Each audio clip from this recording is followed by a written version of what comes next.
Hi, I'm Dion. Welcome to my studio.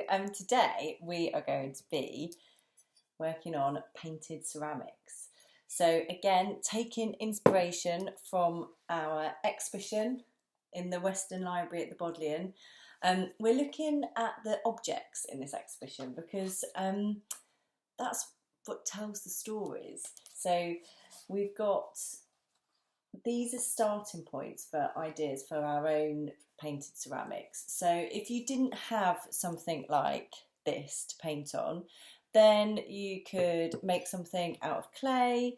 You could take something even like a mug or something like that you can just paint white so that you've got a bit of a base, and then you can paint over the top. We're starting with these so that we can really think about the story that we're going to tell on the surface. So I've given us 4 images to look at as starting points, but do have a look through the book for ideas as well. But I've selected these 4 just to give us kind of ideas on what we could do. So the first image I've selected is this one here. Now this is a watercolour by Howard Carter. And this was something that he actually painted in Egypt. He stayed on after his discovery and did lots of different projects around Egypt, including lots of painting commissions. So I've selected this one because I think it's a beautiful, beautiful painting. So we can have a look at the imagery in that. I've also selected this one here, which tells a bit of a sad story, the painting itself. But it can give us ideas on patterns, how the figures were represented and described through paint. Really amazing, simple lines that tell so much about form and the sort of the expressions as well. So do have a look at those. I've also selected this one here, which I just love the pattern on it. So this is taken from a section of a chariot that was in the tomb. I think it was broken apart, it's just fabulous, the detail on it, and I was particularly interested in the snake in that. And I've also selected this image here for us to take a look at because there's so much in this. There's lots of patterns, there's lots of figures, we've just got like different animal forms, all sorts of things to look at. So there are sort of starting points for us to think about. And then it's really about thinking what you find interesting from those images. So what story can you tell on the surface of your pot? Now, what's so brilliant about these shapes is that it's almost like opening a book, because you can tell one part of the story here and it can move around and you can tell different parts on different areas. So the surface itself you can divide up and really think about how you'd like to use it. We've got this part of the pot, you've got round at the bottom, not actually on the bottom because that's where it stands, but you can really use that to try and divide your story up and think about how you can use that visually. So I've done that for my pot. Now what I'm starting with is a pencil. Now we don't need to worry about rubbing things out if they're not right.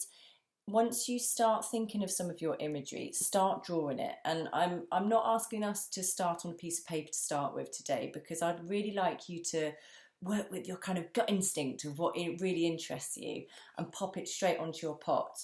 So as I said earlier, I really liked our serpent, so I popped that onto my pot. And now what I've done is I've drawn nice and lightly, and then as you can see I've made loads of mistakes, and it doesn't matter because I can just keep drawing over the top until I problem solve and work out where that line needs to be. Now I'm not rubbing things out and redrawing, because actually this is just the first layer and we're going to be painting over it. So I'm really thinking about how I'd like to space things out onto my pot. So I've started with my serpent there, and I quite like the idea of the serpent and the bird kind of becoming friends. So I've put, instead of the bird being over the top and flying above the snake, maybe looking at it to grab it, I've done it the other way so that they're sort of in harmony. And the way that I've kind of pieced that together in my story is I've put, you may have seen these eyes in Egyptian art quite a lot, and they represent sort of well-being and harmony, and that thing of something kind of overseeing something, to wish kind of good positive thoughts. So I've drawn my eye in there to try and instigate this peaceful friendship between my snake and my bird. So that's like my starting point for my pot. So I've drawn those out, as I said, really lightly, and then as I feel happier with them, I'm drawing a little bit harder. But what I'm not doing is drawing every single detail in. I'm just doing the main outlines, just so I know where things are going to be spaced. So I'm not worrying about details of feathers or patterns. I'm just putting where my main shapes are going to go. Now, once I've done that, I'm going to start using paint. Now, I'm using what's called a limited palette. So a limited palette means exactly that. You're limiting the amount of colours you're going to use. So I've just taken nice sort of warm yellowy kind of goldy colours, and then I'm just going to use one darker colour with some blue. So I'm not using purples and greens. I'm just keeping to quite a limited palette. So try and pick maybe 2 colours and your gold, because the gold's nice because it just adds in that nice sort of Egyptian feel. So I'm going to start with my lightest colours, and I'm going to really fill lots of the space around the surface. Now you'll find that it feels different painting on a ceramic surface, and the paint might behave slightly differently. So it's really about not putting it on too thickly. Keep smoothing it out. Keep nice and in control of where your paint's going to sit. And I would suggest to try and fill as much of the white ceramic as possible, because then that means that even if you're adding in, so if you can see here, I'm just adding in a lighter colour there, because it just helps create this nice sort of sense of space and depth on the surface. So I'm just adding in my colour, and you can mix your colours as well. But I'm kind of doing the background first, so I'm filling up those nice big areas, and then once I've done that, I'm just adding a little bit of light just around there, just to, like I said, add a little bit of depth to the space. And then once I've done that and I've filled up all of my pot with all of the main bulk of colours, I can then enjoy working in with a thinner paintbrush and working in those dark outlines and details around my pot.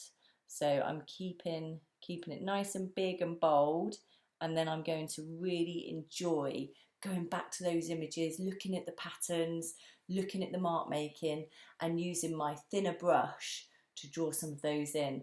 I'm also going to think about things like the top of my pot and how I can add some nice colour that maybe starts my story, so that I can then bring it down onto the surface. But there's all sorts of nice ways to use your brush as well on the surface of a ceramic. You can really play with moving the paint around, and I would suggest keeping your brush as dry as possible, because it allows for you to mix and blend and really explore the surface of your ceramic pot.